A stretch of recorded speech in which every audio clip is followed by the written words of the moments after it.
ओम शांति। आज 15/10/2024 की साकार मुरली से है। बाबा ने टाइटल दिया, मीठे बच्चे, तुम सबकी आपस में एक मत है। तुम अपने को आत्मा समझ एक बाप को याद करते हो तो सब भूत भाग जाते हैं। भूत कौन से हैं? 5 विकार। बाबा ने प्रश्न किया है, पद्मा पदम भाग्यशाली बनने का मुख्य आधार क्या है? तो उत्तर दिया बाबा ने, जो बाबा सुनाते हैं उस एक एक बात को धारण करने वाले ही पद्मा पदम भाग्यशाली बनते हैं। जज करो बाबा क्या कहते हैं और रावण संप्रदाय वाले क्या कहते हैं। तो बाप जो नॉलेज देते हैं उसे बुद्धि में रखना। स्वदर्शन चक्रधारी बनना ही पद्मा पदम भाग्यशाली बनना है। जो रोज़ बाबा मुरली में धारण कराते हैं, ज्ञान देते हैं, उसे धारण करना तो पद्मा पदम भाग्यशाली बनना है। तो इस नॉलेज से ही हम गुणवान बन जाते हैं। तो बाबा ने कहा ओम शांति। रूहानी बाप अंग्रेजी में कहा जाता है, स्पिरिचुअल फादर। सतयुग में जब तुम चलेंगे तो वहाँ अंग्रेजी आदि दूसरी कोई भाषा तो होगी नहीं। तुम जानते हो सतयुग में हमारा राज्य होता है और उसमें हमारी जो भाषा होगी वही चलेगी। फिर बाद में वह भाषा बदलती जाती है। अभी तो अनेक भाषाएं हैं। फिर जैसा जैसा राज्य वैसे वैसे उसकी भाषा चलती है। अब यह तो हम सब बच्चे जानते हैं।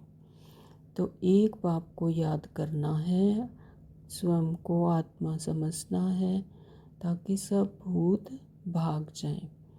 बाप है पतित पावन। तो 84 का चक्कर कैसे कैसे फिरता है ये बाबा बताते हैं हमें। हम सतयुग में क्या थे, 16 कला संपूर्ण, और अब नीचे नीचे उतरते उतरते क्या बन गए। आज बाबा ने धारणा के लिए मुख्य सार बताया है। नंबर 1 है कि यह पापों से मुक्त होने का समय है। यह जो समय है संगम युग का, यह पापों से मुक्त होने का समय है। इसलिए अभी कोई पाप नहीं करना है। पुरानी सब सामग्री इस रुद्र यज्ञ में स्वाहा करनी है। जो पुराने 63 जन्मों के जो विक्रम किए हुए हैं वो इस रुद्र यज्ञ में स्वाहा करनी है। अभी वानप्रस्थ। नंबर 2 बाबा ने कहा कि अभी वानप्रस्थ अवस्था है। वानप्रस्थ अवस्था यानी वाणी से परे जाने की अवस्था। तो इसलिए बाप टीचर के साथ साथ सतगुरु को भी याद करना है।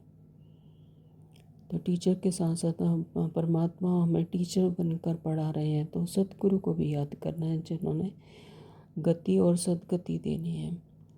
तो स्वीट होम में जाने के लिए आत्मा को सतो प्रधान पावन बनाना है। स्वीट होम है हमारा परम धाम, जहाँ हम आत्माओं का घर है। वहाँ हमें जाने के लिए अपनी आत्मा को सतो प्रधान पावन बनाना है ज्ञान से। बाबा ने आज वरदान दिया है, अपनी सूक्ष्म कमजोरियों का चिंतन करके परिवर्तन करने वाले स्वचिंतक भव।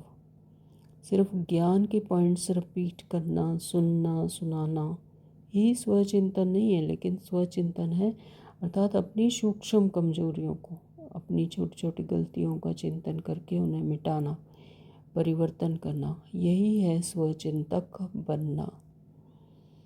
यानी पुरुषार्थ सिर्फ अपने लिए। ज्ञान का मनन तो सभी बच्चे बहुत अच्छा करते हैं, लेकिन ज्ञान को स्वयं के प्रति यूज़ कर धारणा स्वरूप बनना, धारण करना, ज्ञान को अपने प्रति यूज़ करके धारण करना प्रैक्टिकली, तो स्वयं को परिवर्तन करना, इसकी ही फाइनल मार्क्स रिजल्ट में मिलती है।